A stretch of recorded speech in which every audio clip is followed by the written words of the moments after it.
Alan, you have 17 and a half minutes to make your case. Please take it away, Alan. Thank you so much. What a wonderful event. At a time when, as the moderator said, there are too few debates, too many bumper stickers, too many people cheering for one side or the other. Having a great debate about a really difficult subject is so important. Parts of me wishes this was not a debate, wishes it was a discussion, because there are arguments on both sides of this, very, very compelling arguments on both sides of this. It's a very, very difficult question. Anytime a decision is made to take preventive military action, that involves cataclysmic consequences and considerations. And so I want to go over why I think the argument here favors taking such preventive military action, though I understand the consequences. We know the risks of taking preventive military action when it shouldn't have been taken. We can call those false positives. You can call them by whatever word you want to call them, but we know that that happened in Iraq when we went in thinking or believing or proclaiming or claiming that there was nuclear facilities, only to find out that there wasn't, with very tragic events for so many people, civilians and military. And a lot has been written about false positives. A lot has been written about false decisions, poor decisions to take military intervention in a preventive way. But not enough has been written about or considered about the risks of not taking preventive action when preventive action is necessary and would save lives and would do a great deal of good in the world. History provides lots of examples of failures to act when action might have prevented catastrophic harms, and I'm going to argue that this is one such situation. Perhaps the most telling example of the failure to act was the failure of Great Britain and France to enforce the Versailles Treaty by taking preventive military action to stop the military buildup of Germany following the First World War. This is obviously far too soon. Just pause for real. But just want to note that it's 4 minutes and 42 seconds into the video, and we've had our first World War II analogy. Remember, everyone in a foreign country is Hitler. Like, it is, he is right. I mean, yes, we'll get into it more fully, but he is right. No, obviously, right? That's like, I mean, yeah, just, Saddam Hussein was Hitler. Lon was Noriega, he was a great Hitler. I liked his portrayal was really thoughtful. It was really well observed. Yeah, even though that was only one season and it was a long time ago, it was, we could all, who could forget the classic, Noriega's classic performance as Hitler. It was very racially transgressive. People were, it was controversial then. That's great. Before he said this, I wrote down he will say Munich or just say maintain Versailles. I have that here before he said it. Yeah. Oh my God. Good stuff. Or a military attack on Germany in 1935 or 36, when its war machine was still weak, might have prevented the Second World War with its tens of millions of deaths. Joseph Goebbels, who was the obviously propaganda minister of the Nazi regime, wrote about this in his diaries. And I hope you'll pay very close attention to this one paragraph because it's so critical. Here's what he said. In 1933, a French premier ought to have said, and if I had been the French premier, I would have said, this is Goebbels talking, the new Reich Chancellor is the man who wrote Mein Kampf, which says this and that. The man cannot be tolerated in our vicinity. Either he disappears or we march. But they didn't do it. They let us slip through the risky zone. and we were able to sail around the dangerous reefs. And when we were done and well armed, better than they, he then says they started the war. Of course, Germany started the war, but the point is still the same. The rest we know is tragic history. Germany built up its armed forces without countermeasures by its intended enemies and conquered most of Western Europe, killing tens of millions of people. Most of these deaths could almost certainly have been prevented had Great Britain and France engaged in preventive military action before Germany became well armed. But at that moment in history, when Great Britain and France could have prevented the horrendous harm known ultimately caused by Nazi Germany, there was no way of knowing in advance, predicting the extent of what Hitler will do. History is blind to the future. History only knows the past. Yes, he wrote Mein Kampf, but many conquerors, would-be conquerors, do not follow through on their threats. Recall Khrushchev's threat to bury the United States, yet he backed away from a nuclear confrontation over Cuba.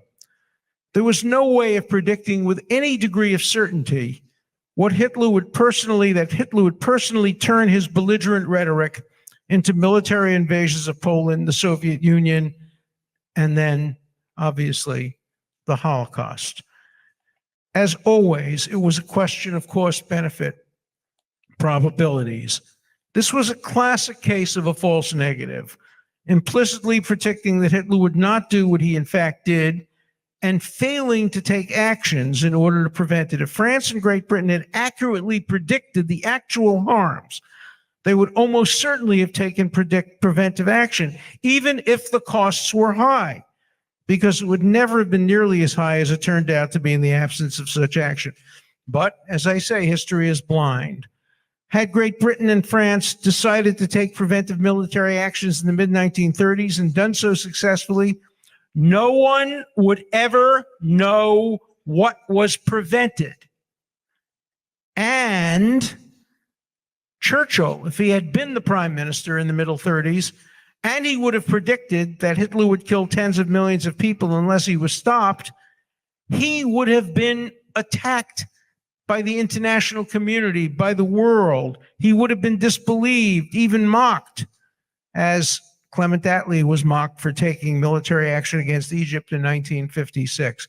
Had Great Britain and France engaged in preventive military action that resulted in, say, the deaths of 10,000 Germans and 5,000 British and French soldiers and civilians, the leaders who undertook such a military adventure would have been condemned as war criminals, because no one would ever know how many deaths they prevented by the sacrifice of those 15,000 lives. Ignorance of the hypothetical future is often the reason for failure to act in the present. Had Great Britain and France acted, everyone would know about the 15,000 deaths that their actions caused, while no one would know about the tens of millions of lives their actions saved. We now talk about the tens of millions of deaths these leaders indirectly caused, or at least made possible, by not taking preventive military action, but we don't accuse them of actually causing these deaths, because inaction that directly leads to death is not generally blamed as much as actions that visibly produce a body count. That is the dilemma of invisible false positives in failing to take military action. A preventive attack would not have been cost-free, and it was not undertaken because the British and the French did not accurately predict and assess the cost of not acting. The result was catastrophic and preventable. I believe we're at that moment now. If the United States, with or without the support of Israel, or Israel with the support of the United States, were to take preventive military action to destroy Iran's capability of creating a nuclear arsenal, deaths would result. People would be killed. When Israel attacked the Osirak nuclear reactor in Iraq, in the early 1980s. There were a few deaths, not very many, a few, and we're not sure what it could have prevented. We don't know what Saddam Hussein would have done had he had nuclear weapons. Again, this is clearly in the area of probabilities. But I believe, and I think many military analysts believe, that Iran would keep its promise. Remember, the former president of Iran, Rafsanjani, who was more liberal than the man who died this morning, and more willing to consider making peace, Rafsanjani stated back a few years ago that if Iran were to develop a nuclear arsenal and bomb Israel, it would be the end of Israel, because Israel is a one-bomb state. All that is needed is for one bomb, one nuclear bomb to land in Tel Aviv or Jerusalem, and that would be the end of Israel. And he said, and he was wrong about this, and I'll explain why in a minute, that Israel would retaliate and perhaps kill 10 million Muslims by bombing Tehran. But Rafsanjani said the trade-off would be worth it, because it would mean the end of the Jewish state and Islam would still survive. Can a nation that makes those kinds of claims and predictions be allowed to become nuclear armed? I believe not. And I believe that preventive action must be taken. Let me make another argument that will be very unpopular here tonight, but I'm going to make it. When Israel bombed the Iraqi nuclear reactor at Osirak, Begin was asked to explain why. Menachem Begin, who was the prime minister. And he said the reason is simple, because Israel cannot ever take deterrent action after the fact. What did he mean? What he said was that if Iraq were to bomb Israel, Israel would not retaliate by bombing Baghdad. And he said why? He said because Israeli pilots would refuse to drop nuclear bombs on a civilian area like Baghdad. And he said, therefore, Israel does not have the deterrent threat that other countries have. The United States dropped 2 nuclear bombs, obviously. Israel would not, and therefore Israel, he said, had to use preventive action. And he wanted that to become a precedent for all future Israeli governments. We're talking about the United States now, but we're talking about the United States in combination, obviously, with Israel. Neither country could probably, or would probably do it alone. And so there are 4 issues, really, when one thinks about this decision. One is the righteousness of the decision.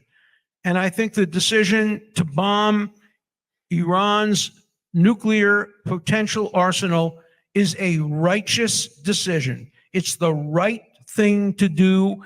It will save lives based on cost-benefit analysis, particularly if it could be done with minimum civilian casualties, the way the Iraqi nuclear reactor and the Syrian nuclear reactor both were destroyed with minimum civilian casualties.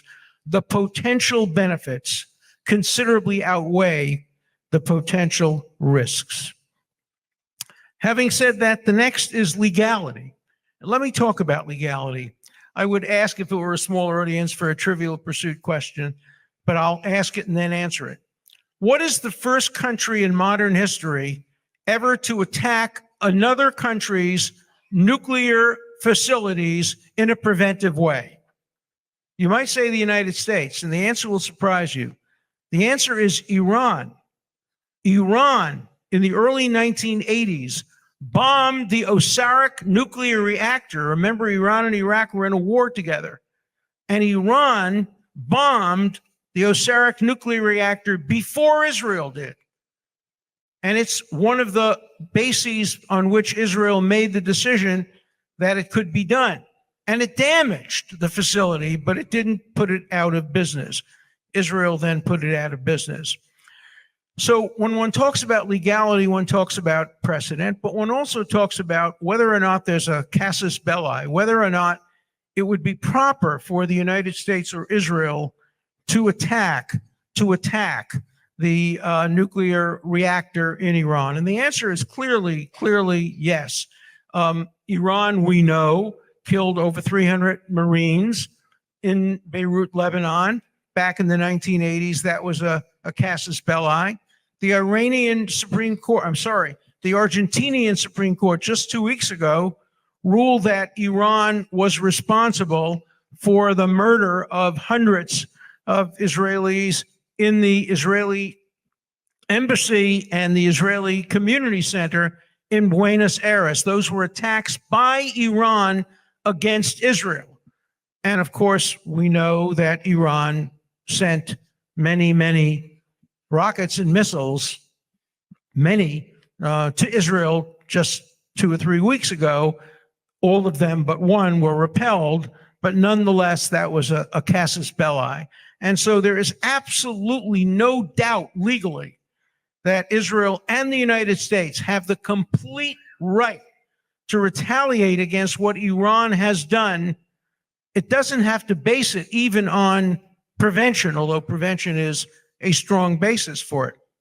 But it has the right to do it in a retaliatory way as well. And so we're now left with the likelihood of success and the ramifications. I am not an expert on military action, so I can't really comment on the likelihood of a success.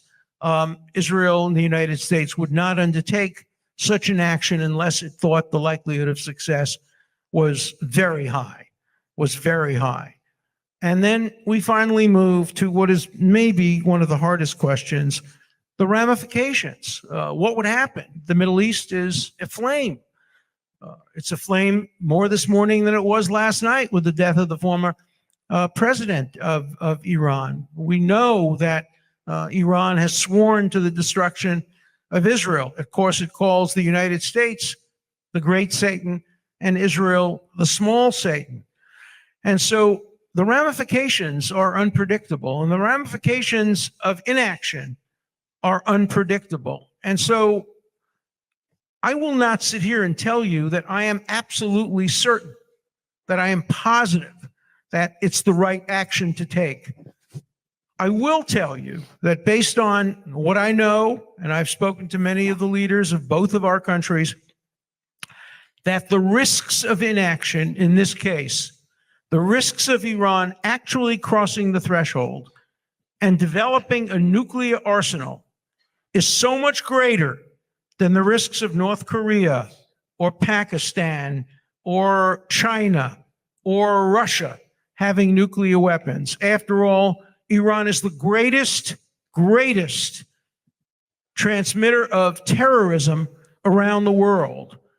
It has as its surrogates organizations like Hamas and Hezbollah, which would never hesitate for one moment to use nuclear bombs against the United States and against Israel. So on balance, though I concede right away it's a close question, I am in favor of a surgical, strategic, military attack that was designed and could succeed in preventing Iran from crossing the threshold into developing a nuclear arsenal. Thank you. Yeah.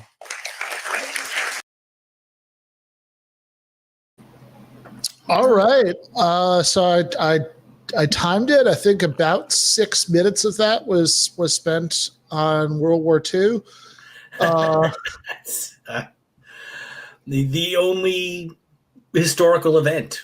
Yes, exactly. The only one that matters. This morning. So, what else are you going to talk about? Something else? Yeah, look, if you're talking about the United States starting a war in the Middle East, I really can't think of anything more recent than 1945 that could be a relevant precedent. Mason admits that Iraq is one of these false positives, positive for WMD, and it wasn't. Then he says, when you talk about this stuff, it's, we see the things that America and Israel do, but we don't see all the lives saved because they're keeping Palestinians or Iraqis from killing a bunch of other people later. Why does he admit that Iraq was a mistake? Why doesn't he just say, we don't see all the lives saved because Saddam Hussein was attacked and he wasn't able to blow up the Walmart that your grandma shops at with chemical weapons. Like, I don't know. I love this logic. Sure, you see my human rights violation. You don't see all the people I'm saving because I'm beating up this guy whose hands are tied behind his back. This is a great logic. I'm going to use this like in my next argument with my girlfriend. Like, this is totally I'm going to get out of everything now. Yeah, no, that's true.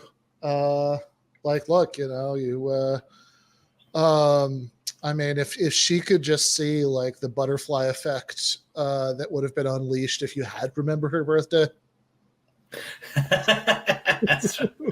All the forces again, you don't see them, it's only the times that I remember it, and then that girlfriend commits crimes against humanity. That's the part you do see. Yeah, exactly. This is pretty great. No, it's so fucking insane. So I really like that when he started, he kept changing the pronunciation, but the casus belli argument, right? That that I think I heard him pronounce that like 4 different ways, but justification for war. He kept bringing up all this stuff from like the 80s or like 90s, mostly early 90s. It's like, I don't know, man. Is this how this works? That it's like, let's just grant his like account of all this, right?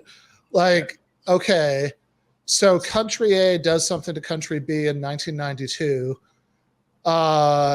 Therefore, country B gets to attack it 32 years later. Or in fact, really some of this is country A does something to country B in 1992, and this justifies country C attacking country A 32 years later. Yeah, like Iran did this, and everything they do is evil. However, here it opened a door for Israel, so I'm very excited about that reactor bombing press. It's not a nuclear weapons factory. It's, of course, a nuclear reactor that is alleged to have IAEA not sanctioned refining. It's like, well, of course it was for nuclear weapons. Like, not even an instant spent on the suggestion that it could just be for energy, which when they're our buddies, like when Iran was our friends, Kissinger was like, well, they must have nuclear reactors for energy so they could sell the oil to us. Back then it was okay for them to have it, back when we had the Shah and shit like that.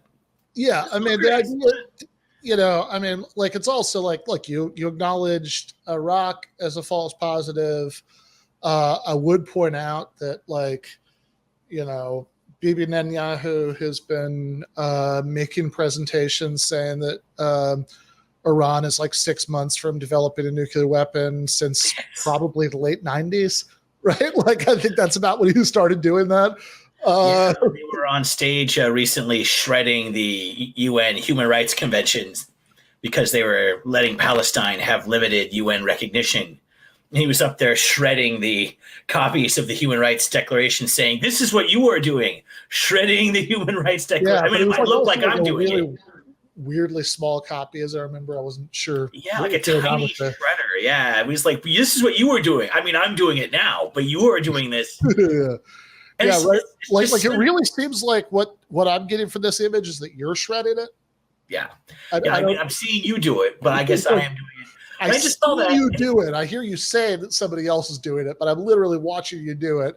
Yeah, it's so contrived. They're just trying to get back the magic of Netanyahu with the cartoon bomb diagram. Like, you can just see they're trying to get that hit back. It's like it's a one-hit band just trying to recover that. Yeah. That was a classic. So that's how long Iran's been 1 minute away from killing Israel with nuclear weapons since, like, our audience was like little kids. Yeah, it's like the. So there's that. There's certainly plenty of cases that are way more recent than that are at least as good in the other direction.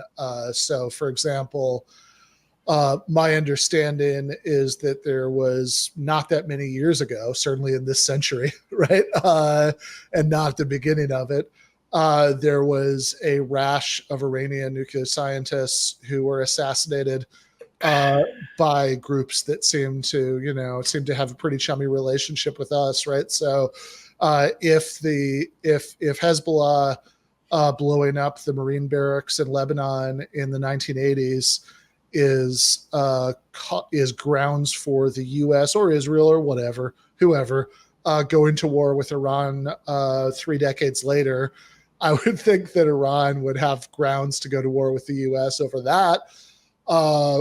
Much more recent example.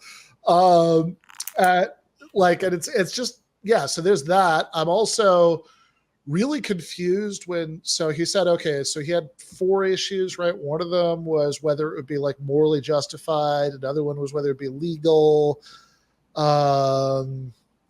Then there was something about the consequences, and I guess I'm missing one somewhere, but when he's talking about the legality of it, which, is a good thing to talk about, because as people are pointing out in the chat, at Nuremberg, they hung people for the crime of waging aggressive warfare, right? The legality is a very real issue here. He essentially said, well, Iran did it to Iraq in the 80s, so therefore it can't be illegal for us to do it to Iran now, which is weird, because I wouldn't think Alan Dershowitz would help himself to the premise that everything that Iran has ever done doesn't violate international law.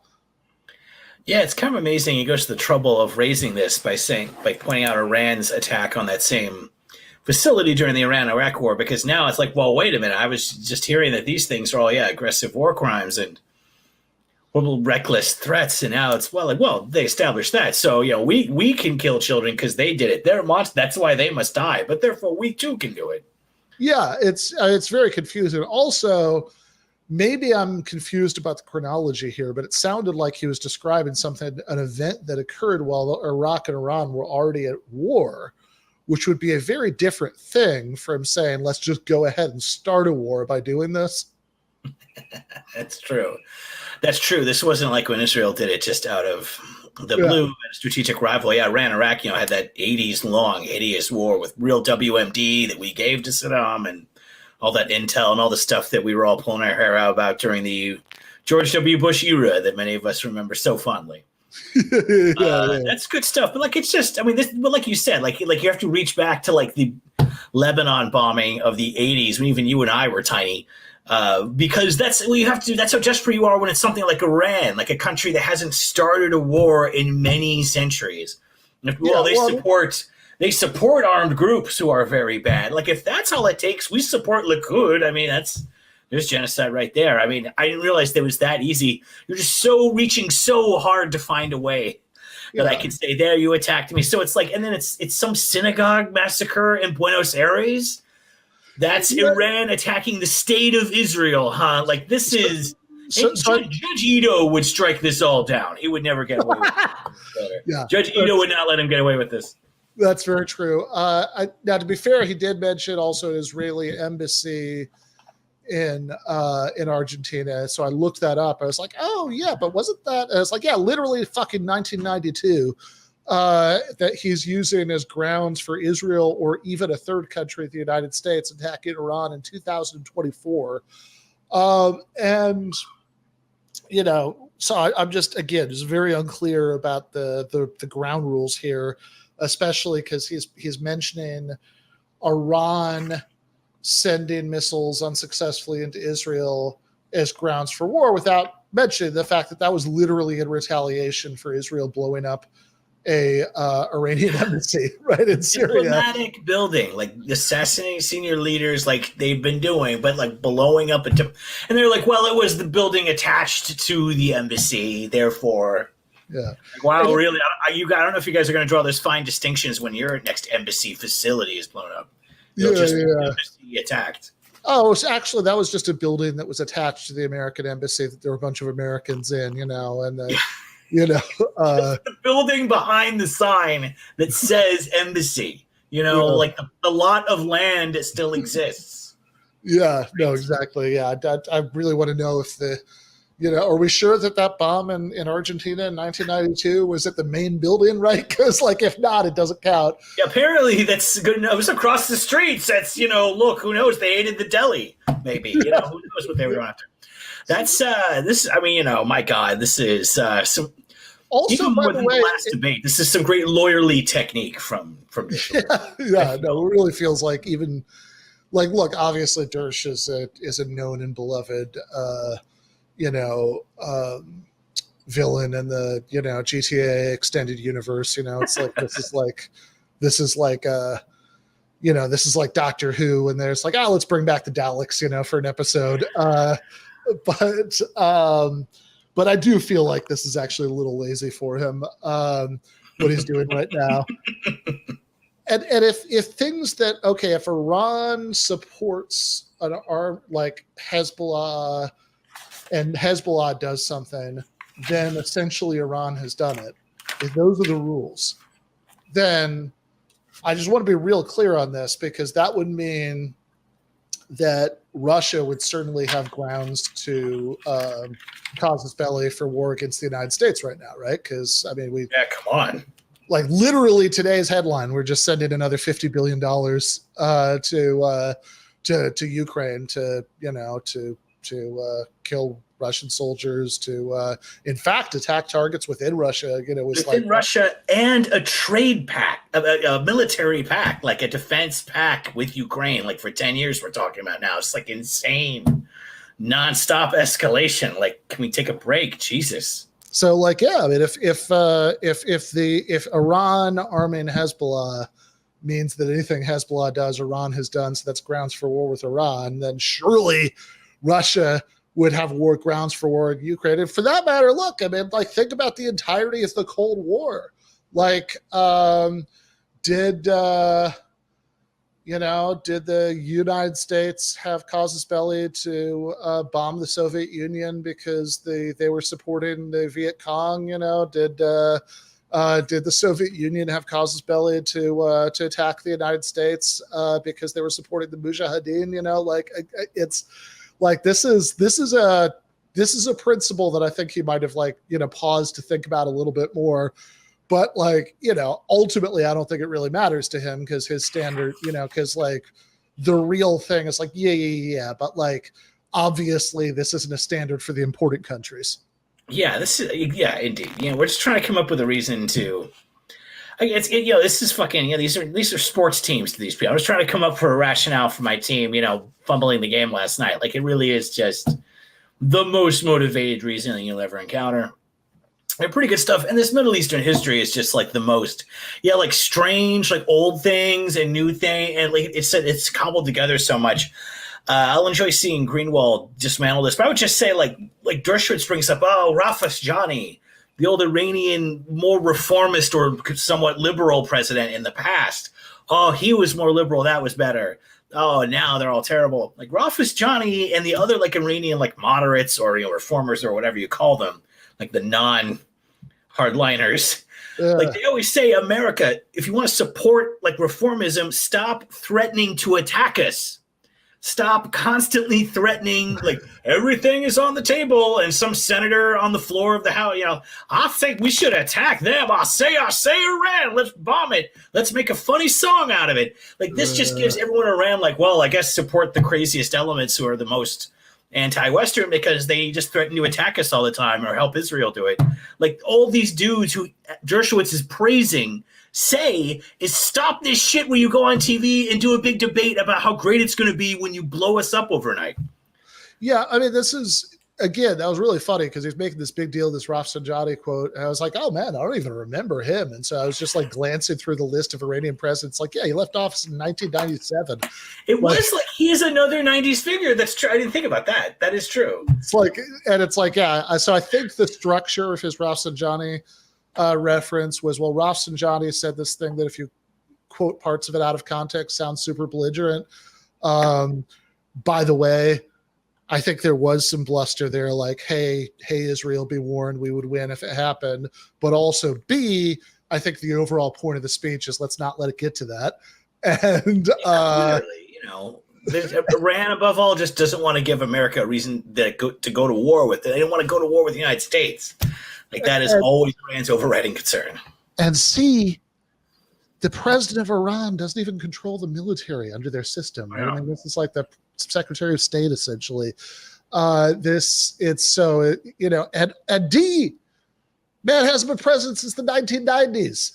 This is the structure of the Rafsanjani reference was, okay, Rafsanjani said something that sounds super belligerent if you only quote parts of it. And And okay, granted, it's been well over a quarter of a century since he's been in office, but he was actually more liberal than the guys now. Therefore, surely, whatever belligerent thing he said, they would think even worse. It's like, I don't know. If so, why don't you have a more recent quote? Right? It's like you can't find something from somebody who's been in office the last 28 years. And I gotta say, that last bit about how we in Israel, we have to attack things preemptively, which might just look like we're just blowing people up out of nowhere. It might look like that.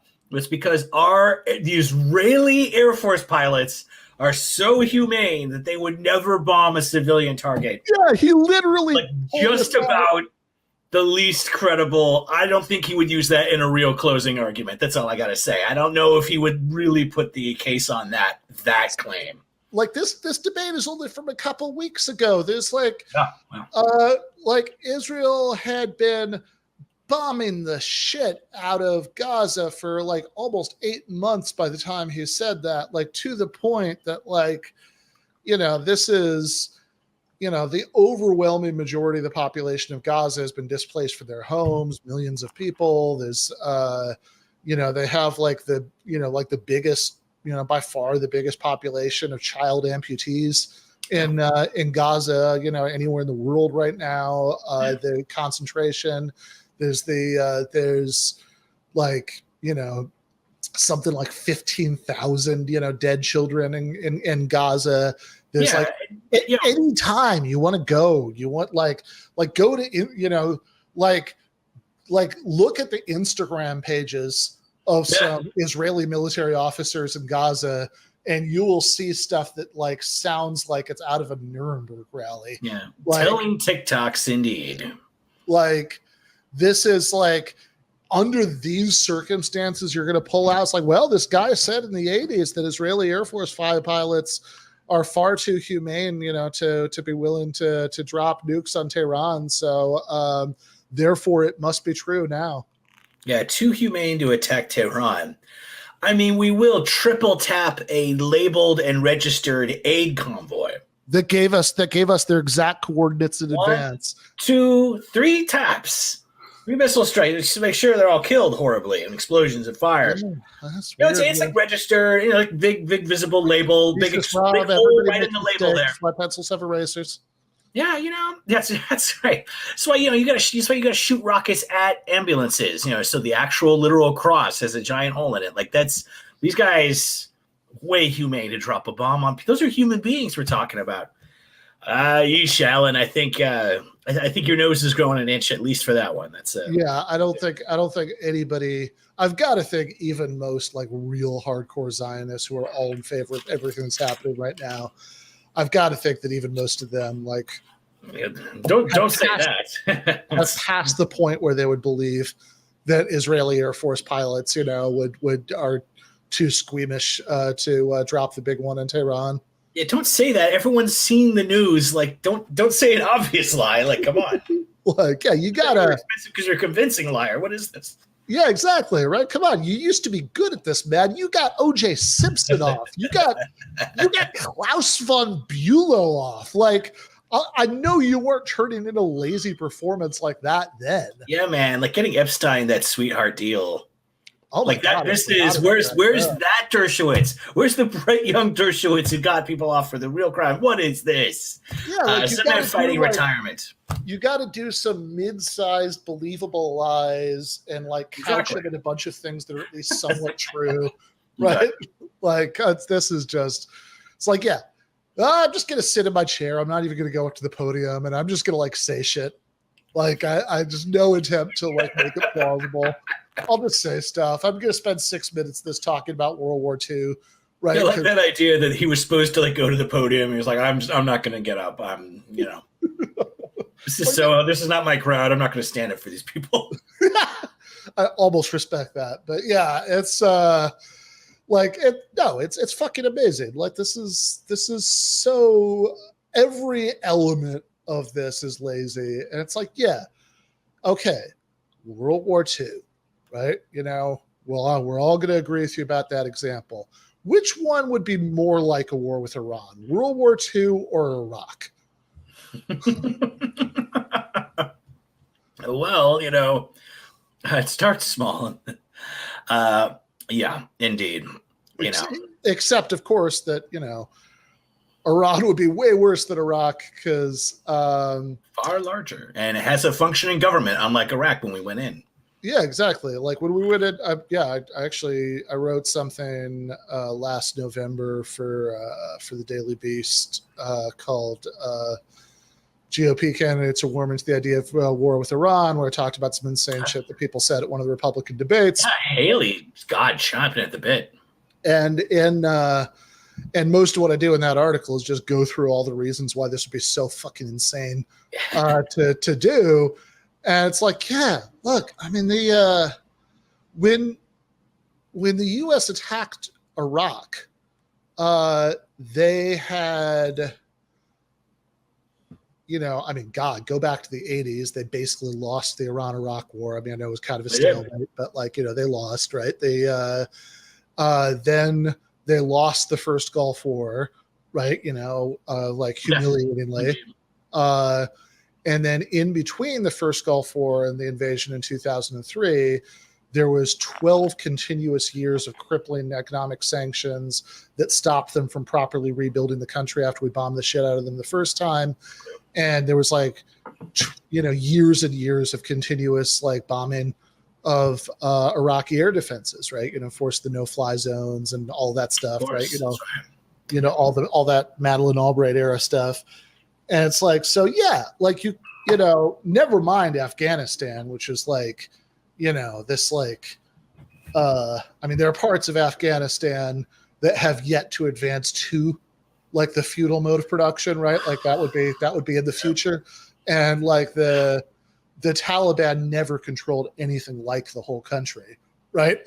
At any point, right? So now they do. Right, but that's this is the past we're talking about, but when we invaded, they didn't.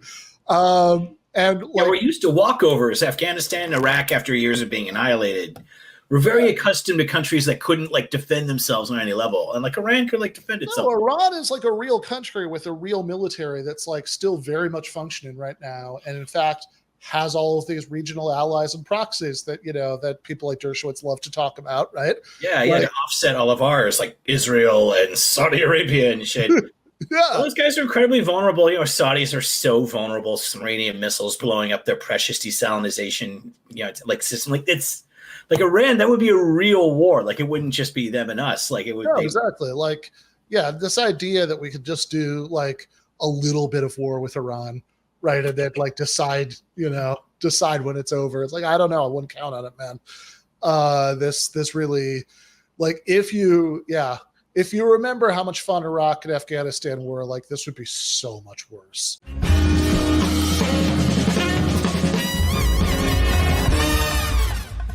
You have been watching free public content from Give Them an Argument. To access every single episode of the show, the main show on Monday nights, all of the streams, all of the debate breakdowns, all of the patron-exclusive postgames on Monday nights, all of the patron-exclusive bonus episodes every week, and much, much more, go to patreon.com/Ben Burgis. I cannot resist ending this with, don't be foolish.